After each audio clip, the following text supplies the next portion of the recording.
इंदौर में पिछले एक सप्ताह से शिलांग पुलिस द्वारा शहर में तमाम राजा रघुवंशी हत्याकांड से जुड़े हुए सबूत जुटाने में लगी हुई थी और ये सबूत शिलांग में आरोपियों से हुई पूछताछ के बाद ही यहाँ पर तलाश में शिलांग पुलिस आई थी, जिसमें से 3 आरोपियों को शिलांग पुलिस अपने साथ कई सबूत जुटाकर शिलांग के लिए रवाना हो गई है।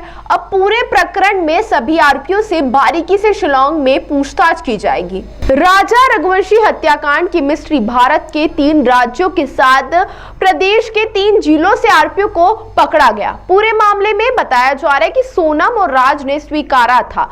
इंदौर के हीराबाग कॉलोनी स्थित जिस फ्लैट में राजा की हत्या के बाद सोनम रुकी थी, वहां एक बैग रखा है जिसमें 5 लाख रुपए, पिस्तौल, लैपटॉप और सोने के आभूषण है।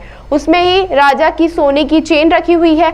इसके बाद शिलांग पुलिस इंदौर पहुंची। एसआईटी ने सबसे पहले प्रॉपर्टी ब्रोकर शिलांग जेम्स को पकड़ा तो उसने बताया कि फ्लैट मालिक लोकेंद्र तोमर के कहने पर ही उसने फ्लैट से सोनम रघुवंशी का सामान हटाया था और फिर चौकीदार बल्लू उर्फ बलवीर अहिरवार निवासी अशोकनगर की मदद से उसने बैग को जला दिया था, जिसके बाद क्राइम ब्रांच की टीम के साथ मिलकर एसआईटी ने अशोकनगर से चौकीदार बलवीर को गिरफ्तार कर लिया।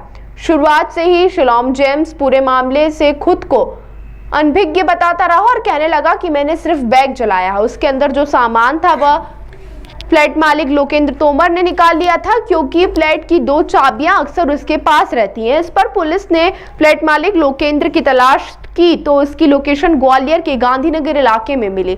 इस पर ग्वालियर क्राइम ब्रांच की मदद से लोकेंद्र को गिरफ्तार कर शिलांग पुलिस बुधवार को इंदौर पहुंची और यहाँ उसका सामान शिलांग जेम्स से निकलाया गया। लोकेंद्र को देखकर शिलांग चुप रहा और जब एसआईटी ने सख्ती बरती तो कहने लगा कि उसे मारना मत, वह सब कुछ सच बताएगा। इसके बाद उसने बताया कि उसने सोनम के बैग से एक सफेद थैली निकाली थी जिससे उसने इंडस्ट्री हाउस के पीछे नाले में फेंक दी। इसके बाद शिलांग पुलिस उससे अपने साथ कार में बिठाकर इंडस्ट्री हाउस के पीछे नाले में ले गई, जहां शिलांग पुलिस का एक जवान नाले में नीचे उतरा और मोबाइल पर लगातार अफसरों से संपर्क में रहा। शिलांग ने जहां जहां बताया वहां जवान ने उस सफेद थैली को खोजा, लेकिन वह नहीं मिली। इसके बाद एसआईटी के अफसरों ने शिलांग जेम्स को नाले में उतारा और करीब आधे घंटे तक सर्चिंग की गई। इसके बाद शिलांग जेम्स को वह सफेद थैली मिल गई जिसे उसने नाले में फेंका था। बताया गया कि उक्त थैली में पिस्तौल थी, जिसका जिक्र पूछताछ में सोनम और राज कुशवाहा ने अफसरों से किया था। पिस्तौल मिलने के बाद एसआईटी की टीम शिलांग जेम्स को उसके घर ले गई, जहां घर के साथ उसकी कार की सर्चिंग की गई तो उसमें करीब 50,000 रुपए शिलांग पुलिस को बरामद हुए। पुलिस ने लैपटॉप व आभूषणों को लेकर शिलांग की पत्नी से भी पूछताछ की। हालांकि लैपटॉप और आभूषण का पुलिस अब तक सुराग नहीं निकाल पाई है। वहीं 50,000 रुपए और पिस्तौल लेकर पुलिस इंदौर से रवाना हो गई है।